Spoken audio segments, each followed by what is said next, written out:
வெயிலால ஏற்படுற சன்பர்ன் பாதிப்பு கற்றாழை ஜெல்லை எப்படி யூஸ் பண்ணலாம் வாங்க வீடியோக்குள்ள போய் தெரிஞ்சுக்கலாம். ஹாய் ஃப்ரெண்ட்ஸ், எல்லாருக்கும் வணக்கம். எல்லாரும் எப்படி இருக்கீங்க? நலமா இருப்பீங்கன்னு நம்புறேன். சம்மர்ல கொஞ்சம் ரொம்ப காஞ்சிட்டு இருக்கோம்னு சொல்றீங்களா? சரி, ஓகே, பரவாயில்ல. வாங்க வீடியோக்குள்ள போய் உங்களுக்கான சொல்யூஷன் பார்த்துடலாம். கற்றாழை ஜெல்ல சரும ஆரோக்கியத்தை காக்கிற ஏராளமான பண்புகள் இருக்குங்க.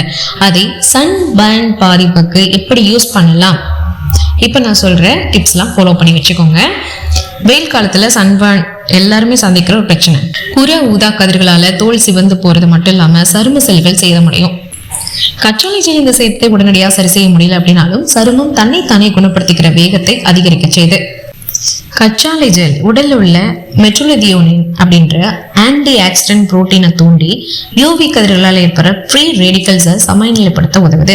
அது மட்டும் இல்ல, முக்கியமான சரும என்சைம் அழியாம பாதுகாக்குது அப்படின்னு சொல்லப்பட்டிருக்கு. இதோட சருமத்தோட நோய் எதிர்ப்பு மண்டலம் பலவீனம் அடையாம பாதுகாக்கிறதுனால வெயிலால ஏற்படுற சிவந்த தடிப்புகளை குறைக்கவும் இது ரொம்ப ஹெல்ப் பண்ணும். கற்றாழை ஜெல் யூஸ் பண்றதுக்கு முன்னாடி குளிர்ந்த தண்ணீர்ல குளிக்கிறது இல்லைன்னா ஐஸ் ஒத்தனம் கொடுக்கறது ரொம்பவே பெஸ்ட்டுங்க. இது சருமத்துல தேங்கி இருக்கிற வெப்பத்தை குறைக்க உதவும். வெப்பமான தோல்ல கற்றாழை ஜெல் தடவினா முழுமையா உறிஞ்சப்படாது. செடியில இருந்து எடுக்கப்பட்ட ஃப்ரெஷ் கற்றாழை ஜெல்லை யூஸ் பண்ணுங்க. ஆல்கஹால், வாசனை திரவியங்கள்லாம் செயற்கை நிறங்கள் கலந்த கற்றாழை ஜெல்லை தவிர்த்துடுங்க. சன்பர்ன் பாதிக்கப்பட்ட இடத்துல மெலிசான படலமா தேய்க்கணும். ஏற்கனவே சருமம் சேதமடைஞ்சிருக்கிறதுனால அழுத்தி தேய்க்காதீங்க. ஒரு நாளைக்கு 2-3 முறை அப்ளை பண்ணுங்க. குறிப்பா குளிர்ந்ததுக்கு அப்புறம், அதாவது நீங்க குளிச்சு முடிச்சிருப்பீங்க இல்லையா, குளிச்சதுக்கு அப்புறம் இல்லைன்னா வியர்த்ததுக்கு அப்புறம் தடவுறது ரொம்ப இம்பார்ட்டன்ட். சன்பர்ன் பாதிக்கும் போது உடல்ல வறட்சி ஏற்பட வாய்ப்பு இருக்கு. அதனால போதிய அளவு தண்ணீர் குடிச்சு சருமத்தை நீரேற்றமா வச்சிருக்கிறதுக்கு நீங்க ட்ரை பண்ணுங்க. இது ரொம்பவே சீக்கிரமா குணமடைய ஹெல்ப் பண்ணும். தோல்ல கொப்பளம் ஏற்பட்டுச்சுன்னா, தோல் உரிய தொடங்கினா உடனடியா நீங்க டாக்டரை பாருங்க. கற்றாழை ஜெல் யூஸ் பண்ணும்போது அரிப்பு இல்லைன்னா அலர்ஜி ஏற்பட்டுச்சுன்னா பயன்படுத்துறத நிறுத்திக்கோங்க.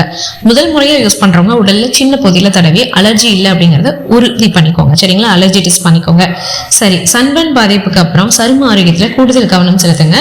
சருமத்துல எரிச்சலை ஏற்படுத்தாத வகையில ரொம்ப சாஃப்டான தளர்வான ஆடைகளை தான் நீங்க அணியணும். ஆல்கஹால் இல்லாத மென்மையான மாய்ஸ்சரைசர் யூஸ் பண்ணுங்க.